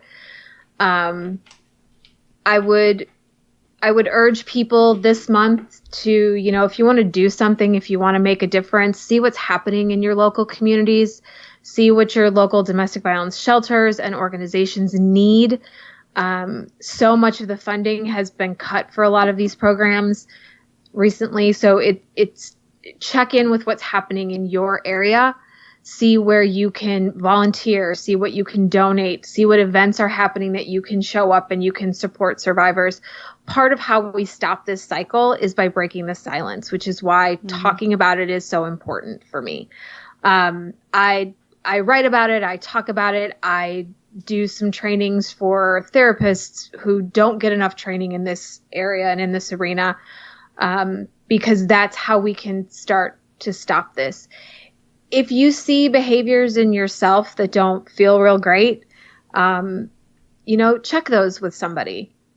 Check with someone that knows you really well and that you can trust.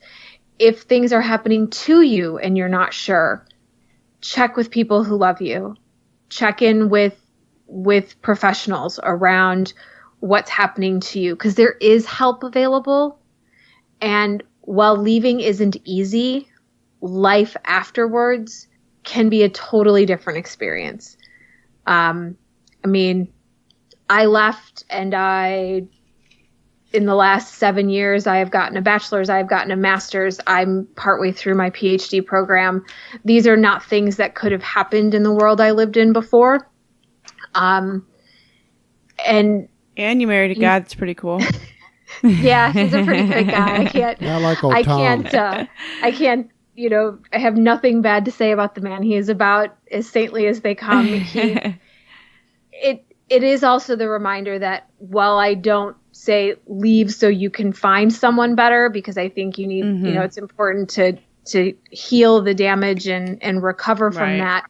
I would say to remember that it is possible to heal from this. It is possible to fall in love again. It is possible to have a healthy relationship after this. Mm-hmm. There's always a myth out there that like women who end up in violent relationships continue to end up in those relationships, and that's just not always true. No, and that's a fucked up thing to assume. That's like that's a mild way of putting the blame on them. Absolutely. Right. Victim blaming is a total problem. We're so busy sort of saying, well, what did you do to deserve it? Or what did, you should have left, or you should, and it's just another one of those things of like, well, she asked for it, and so there is life after this, and there are ways to heal, and there's supports out there for people who can get to them. There's great support groups on Facebook. There's, if you can't get somewhere, like if you're questioning what's happening to you and you need somebody to, to kind of chime in and see if what's happening to you really does qualify as abuse. There's places and people you can talk to around that. I would also say that in addition to the piece that I mentioned earlier about as much as you understand that victims and survivors, and we need to support them, and we need to be there for them, and we need to believe them when they tell us what happened to them. I would also remind people that abusers. Mm-hmm. If one in 3 women experience domestic violence, that means you also know an abuser. If you think that who that person is in your group, you need to start holding people accountable. You have to speak up and step up and have hard conversations about what is and isn't acceptable for people to do. I don't pretend that that's easy. But until abusers start having to pay some of the consequences, it's not going to stop. Mm-hmm. Until there's some accountability, until we stop saying but he seems like such a nice guy. Like, I can still have a beer with him, even though I know his wife says that, he's hit her a few times. Right. Like, but he's a really good softball coach. I know, I heard he punched his wife last week, but, that's not really my business. What happens in their marriage is not my concern. That's not true. This is how we keep domestic violence in the shadows, is by pretending that it's a personal problem and not a societal problem. Domestic violence costs this country millions of dollars a year.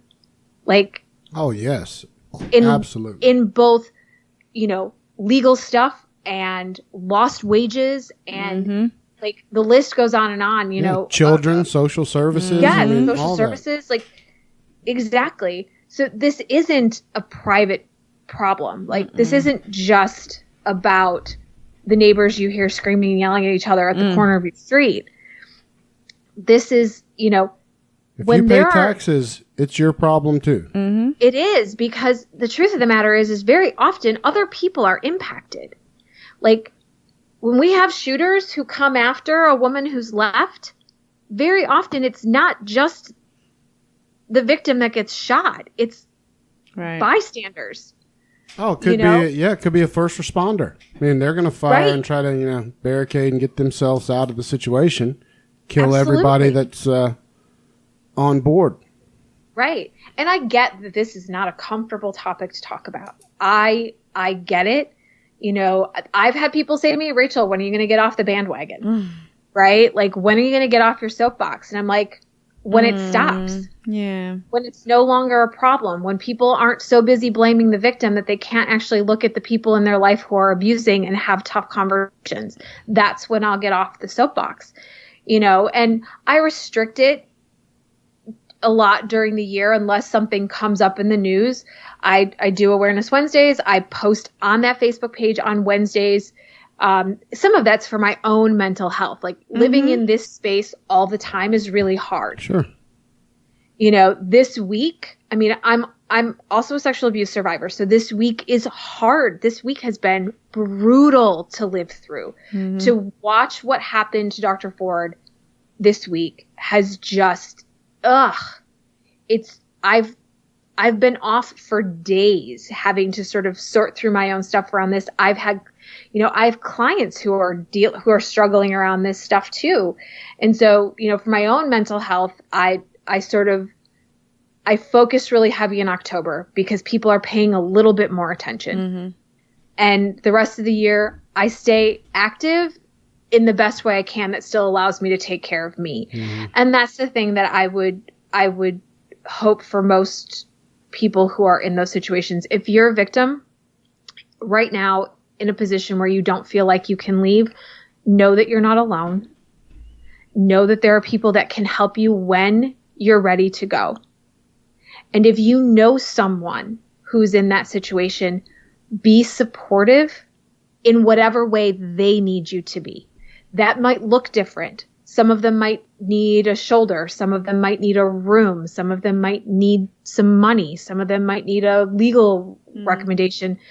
But be supportive of them in whatever way they need you to be. And if they can't leave right now, understand that they can't leave right now. They're not going to leave until the idea of staying becomes scarier than the idea of leaving. And understand that and be there for them, because if you get fed up with the fact that they're staying and they're like, I thought they left and then they went back, and if you get fed up with that, what's going to happen is that when they are really ready to leave, they're not going to call you.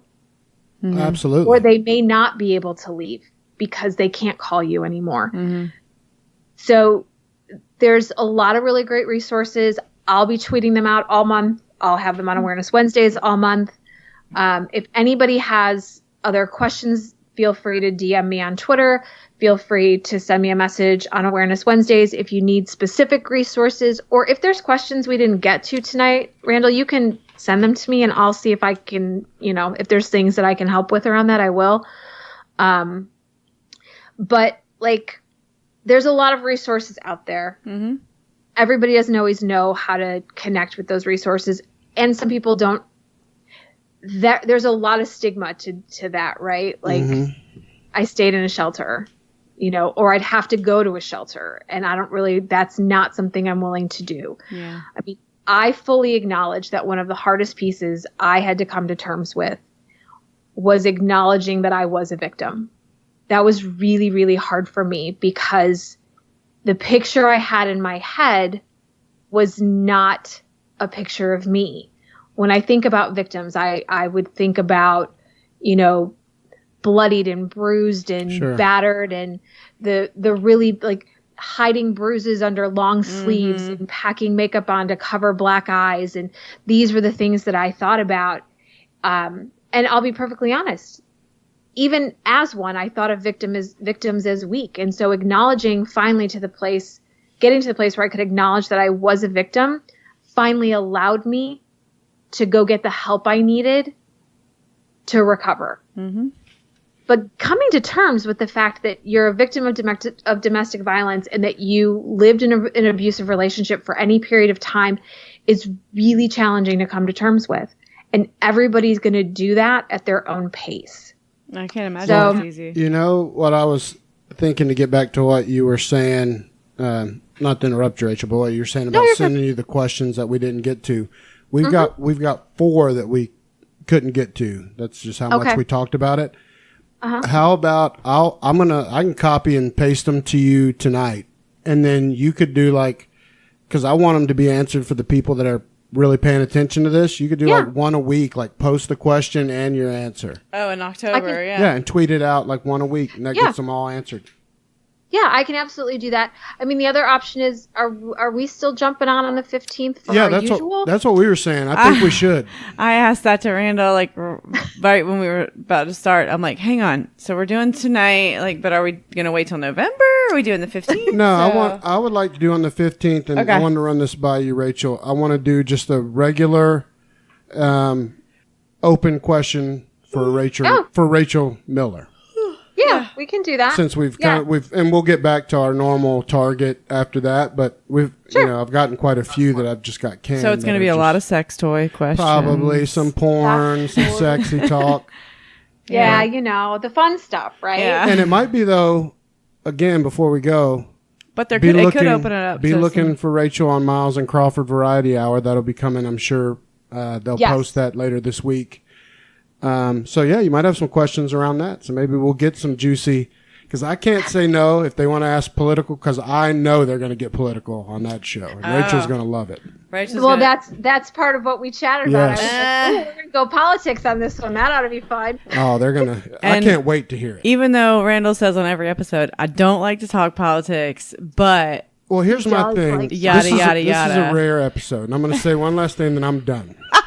I want people. I've heard that before, too. Well, this is my thing, because I have tons of friends that are conservatives and liberals. I don't care. I love everybody the same. Where conservatives are being idiots right now is they think that if you support this issue, that you're cheating on being a conservative. And no, you're not. Just be a fucking human being. Just watch Don't even worry about the political affiliation. And I don't even know what the political affiliations are. Well, that's why I love you. And you don't need to know. I like you being oblivious. It makes life good. And you make me not get too deep into this shit. But that being said, me being politically oblivious and not looking at things from that angle, it's almost 50-50 sometimes. It is, absolutely. Where and you do not see the party lines, and I love that. I judge people on how they're being a human and how the content of their character, and it's about 50-50 on where I fall on the political party line, because it's like, oh, that guy's a fucking shithead creep, and this person is. But I want to get to the little segment, because it can be it's actually a big portion of the population. You're not going to be less of a man. You're not going to lose your guns. You can still go kill deer. You can still wear your camo and paint your face. Like all those cool things that you love in your life. Go to the gun range. And you can still support reform and change and starting to believe women. That doesn't make you less of a conservative. And I know Rachel's not a conservative, but I'm hoping that she'll even say that that's right, because there are plenty of conservatives, and you can't get them to just change parties. But look, that doesn't mean you're cheating on your party by being a human. Right. Well, the fact that believing women and believing survivors, and I will couch this believing survivors, because a lot of this argument has been around, has taken center stage around women, and that leaves out binary individuals, that leaves out trans people. A lot of this focus has been on white women specifically. But if you start believing survivors, like one of the things I saw this week that was so spot on for me was that men came out about being abused by Catholic priests 30 some years ago, right? Like nobody ever questioned those stories. They sure did. Those people all remember the details of what happened to them once those stories came out. Those victims were not questioned and grilled or had their, publicly had their reputations shredded, didn't get death threats. That's happening to women. Like, what is that about? Like, think about that for a second. Like, explain to me, because those kids who were abused, and I believe them too, by the way, like, why is it possible that they remembered their sexual abuse, but a teenager isn't able to remember hers 30 years later. Like, I'm sorry, the hypocrisy is astounding. Mm-hmm. And why don't we just try to believe survivors in general, because the numbers tell us most of them aren't lying. Right. Not because of the situation it was in, but like, no, it really like why is hers less traumatizing than a kid being assaulted? She was a kid too. Right. Yeah. Technically, yeah, she was a kid too. Uh-huh. Yeah, I think she's actually even a year or two younger than Kavanaugh. That's what I'm saying. Like, but just because she was assaulted by somebody that was roughly her same age doesn't make it less traumatizing than somebody that was a kid assaulted by somebody that was, you know. No, but I think to Rachel's point, you know, when you look back to the 80s, I could name 5 movies off the top of my head that were made about Catholic boys getting raped. Like that one with Kevin Bacon, where Brad Pitt, Sleepers, where they went and killed his ass. That movie is so dark. Yeah, and that all started with them being altar boys and everyone, you know. They'll and make don't get movies. me wrong. Like, I understand that for decades, the priest abuse scandal was not believed. Like, I understand that. But once the story came out, right, those victims were not questioned publicly by society. Like, society was generally on their side. Yeah.